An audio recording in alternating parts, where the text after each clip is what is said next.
Welcome to this episode 6 of our gear maintenance series sponsored by Dive Rite. In each installment in this series, we're showing you how to take the best care of your scuba diving equipment in order to make it last you a lifetime and protect the investment that you've made in your kit. And this week, we're focused on regulators.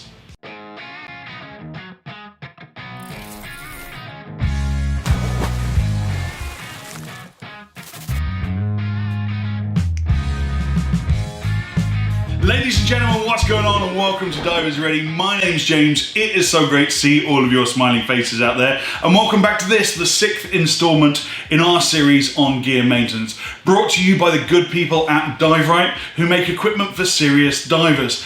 As with every video in this series, Dive Rite have been kind enough to give me one of what we're talking about. Today it's the case of regulators.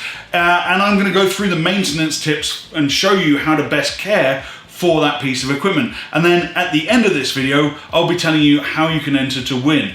In this case, we have the beautiful FT1 first stage from Dive Rite, a matching pair of XT2 second stages. I've got the Minitech 2-inch SPG. It's a whole bundle. They call it their advanced open water regulator package, and it is a really, really beautiful setup. There's tons of accessories. It's beautiful. One lucky winner is going to take this away and get a lot of fantastic diving done with it.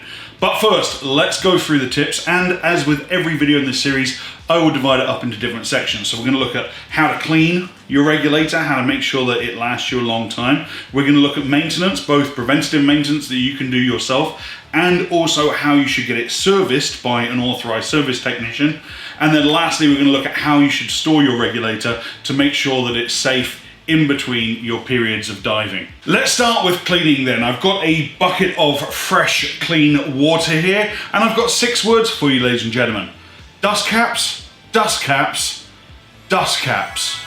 Absolutely 100% the best thing you can do to protect and prolong the life of your regulator is to make sure that you're replacing the dust cap on the first stage any time that this regulator is not on a scuba cylinder. That is the number one thing you could do. That is a 20-cent piece of rubber protecting a $600 regulator set. Now, you're going to say, oh, well, some of these first stages these days have a water guard or some kind of a valve blocking dry system for the first stage to stop water from entering into the first stage when you're rinsing it if you accidentally forget to replace the dust cap. Well, my problem with that is then, yeah, but why do they still give you a dust cap if that works properly? So I never trust those dry systems. So even if you have a regulator that has those dry systems in place, don't trust it. Dust caps, always dust caps. If you break your dust cap, if you wear and tear, if it breaks on you, you can replace it really, really easily. It is, like I said, a 20-cent piece of rubber protecting your entire investment. So the first thing we do before we rinse this is make sure that that is in position. So there we go, I've got my regulator in the water and she can just sit there and soak, and any salt crystals, any biological stuff, even from fresh water, any sand or silt is going to get washed off of these regulators. You can agitate the water a little bit, you can shake out the second stages. Now, a lot of people will tell you, a lot of dive instructors will tell you, do not push the purge button while the second stage is submerged. They're right in most cases, because if you push that purge button, you're opening up the barrel assembly inside the second stage, and that could allow water to travel up the hose and theoretically enter the first stage. But we still want to be able to clean that purge button. So here's how you do it. You take your second stage and you make sure that your hose is out of the water. There is no way, according to Boyle's law, that that water can travel up and enter the first stage if that's the highest point and you keep the hose out of the water. So all I do is I put my second stage in the water there and I give the purge button a couple of quick pumps. And then any sand or grit that's gone into the area around the purge button is going to be flushed out nicely. So I've put a towel down here in order to drain the regulators. But before we do, let's talk about sterilization. This is something I actually believe has been a good thing to happen to diving with the whole pandemic and all that kind of craziness. And that's that dive centers are taking the sterilization of their regulators a lot more seriously. I've seen dive centers rent out a set of regulators that I personally know somebody puked through in the morning dives they got dunked in fresh water and then got given to another customer in the afternoon.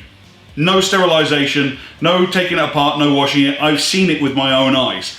It's horrifying. All of a sudden, these rental regulators are now getting dunked in sterilizing solution. That sterilizing solution is normally Steramine, the food safe sterilizing agent I talked about when we talked about killing nasties inside of wings and bladders in the last installment in this video series. So now you're seeing dive centers popping up and they're like, oh yeah, we need to sterilize our regulators. You always did need to do that. That was always a thing. There was always flus and viruses and nasties going into rental regulators.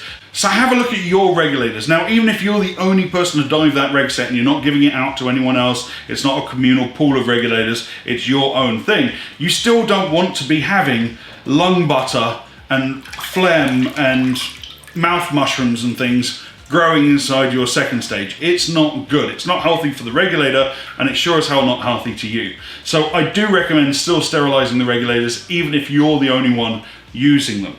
And especially if it's going to be a while between dives. So this is 1 tablet per gallon, nice easy. This is about a gallon of water, so we'll go with 1 tablet, why not? Let me see, what have I got that I can break it up with?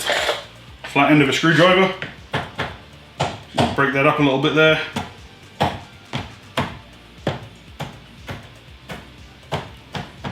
At least whoever wins this regulator knows that they're getting a nice sterilized regulator. Agitate the water a little bit, stir it up. And you see the water turns kind of a pale blue color. I made a cocktail. It's a screwdriver. Oh yes, dad jokes are just another service I provide, people. So now we've got a nice food safe sterilizing agent. These are brand new regulators, they haven't even been in my mouth, but just to demonstrate. And then to drain, we want to make sure that we're emptying out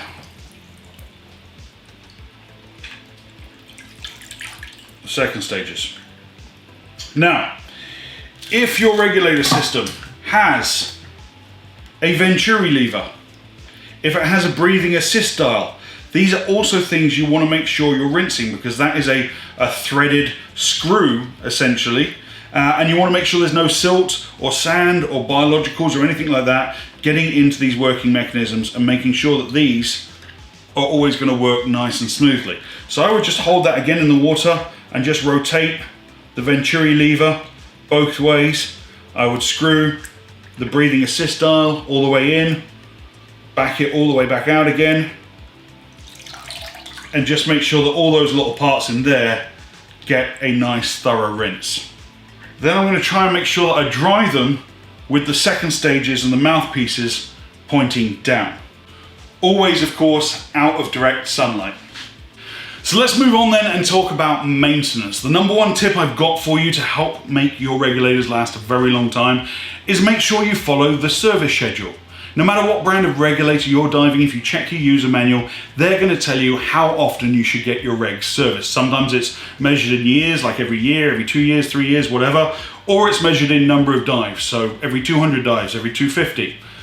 Either way, make sure you're getting regulator serviced according to the manufacturer's recommendations and by an authorized service technician. Now, you might have a favorite dive shop up the road to you, but if they are not an authorized service technician for your brand of regulators, do not get them to service it, because you need to be an authorized service technician for each individual brand of regulators to be able to get the authorized service kits, the actual parts specific for these pieces of equipment.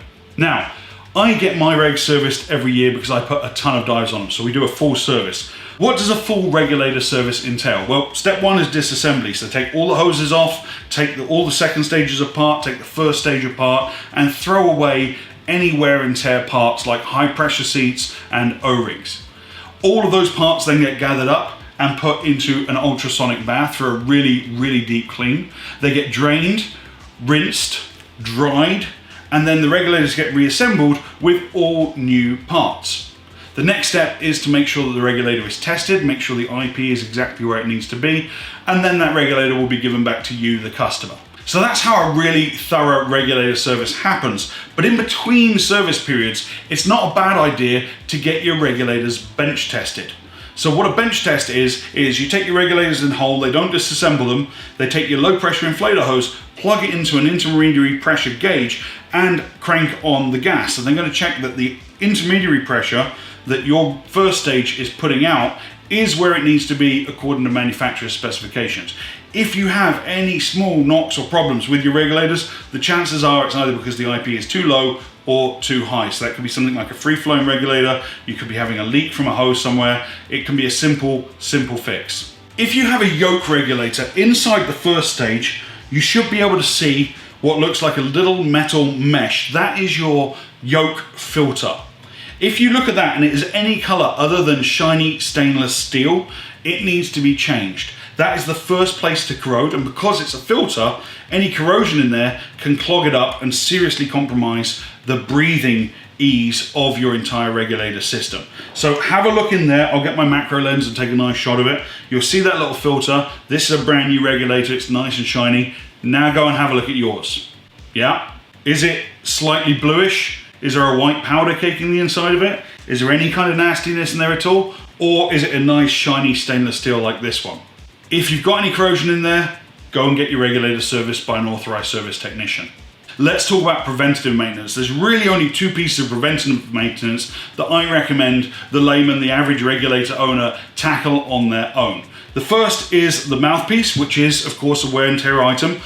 I managed to keep the same mouthpiece on my regulators for years and years and years. Other people have some kind of oral fixation and decide that these are a dog chew toy.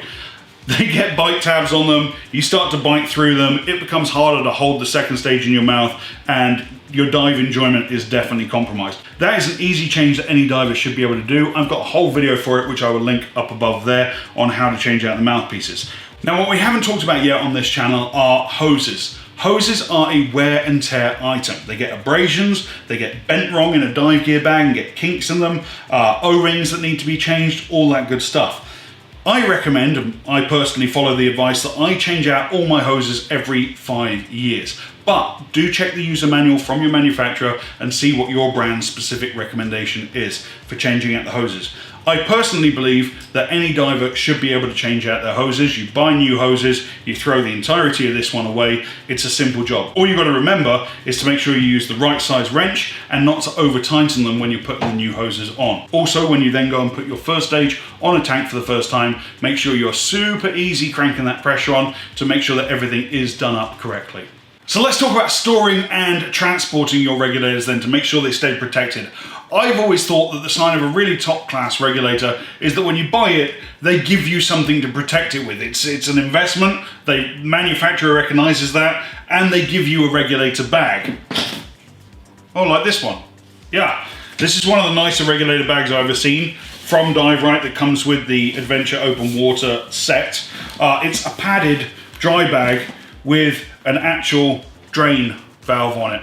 So you can screw that up and it's watertight, and if you put your eggs away wet, you can leave it there to drain them out. I think that's fantastic. If you buy a regulator that doesn't come with a reg bag, you can buy regulator bags separately. They're not expensive. Highly recommend it to protect your regulators from getting them from where you store them to your dives, and also just for long-term storage in general. When you store your regulators for a long time, you want to make sure that they're lying flat, that you don't have any hoses being kinked or bent, and that you make sure you don't put anything on top of the regulators. These things look tough, but there's a lot of small, intricate parts, particularly in the second stages, that if they get knocked or hit, can crack and cause a problem down the line. So you want to make sure that you protect your regulators as best as possible inside the bag, and then lay them flat somewhere on a shelf and make sure you don't stack anything on top of it. As for storage temperatures, well, this was a challenge we had at our old studio, that we had the garage which wasn't air conditioned, so I couldn't keep regulators out there. So next to my wife's dresses and purses was my tower of regulators inside in the air conditioning. But yeah, you don't want to freeze them, you don't want to boil them, but just at normal room temperature is how I would choose to store my regulators if I was you. So there you have it, ladies and gentlemen. That's about all the hints and tips I can think of to help you take the best care of your regulators. I don't want to think, as a professional diver, of how many reg sets I've bought and sold over the years, but for the average diver out there that's just looking to go and have fun and do a bunch of recreational diving, there's no reason that a regulator shouldn't be a one-time purchase that lasts you your entire diving career. So if you apply the tips in this video, hopefully you can make your regulator last you a lifetime in diving. Now, as I said at the start of this video, we are giving away this FT1 with 2XT2 second stages with the mini gauge. It's the advanced open water regulator package from Dive Rite. There's a necklace involved, there's the gear bag involved. If you would like to enter that giveaway, there is a link in the description of this video below. All you have to do is subscribe to our channel, leave a comment in the video below telling us what this regulator package would do for your diving, and third, officially enter the contest. Now that contest is going to run for 1 month, and the winners will be announced on the Divers Ready Instagram page. Good luck to everyone who enters. I want to say a great big thank you again to our sponsor for this series of videos, Dive Rite, who have given us so much great kit to give away to you guys and have allowed us to make this series of videos aimed at helping you protect your investment in your dive gear. Thanks so much, Dive Rite, really appreciate it. And thanks to all of you guys for supporting Dive Rite on their social channels, which in turn supports us. If you haven't done so already, I will put links in the description of this video below to Dive Rite's Instagram, their Facebook, their YouTube, all their social medias. Head over there, throw them a like, throw them a subscribe, throw them a follow, and let them know that James from Divers Ready sent you. Until next time, ladies and gentlemen, this was your Divers Ready gear maintenance video for this week. Dive safe, dive often.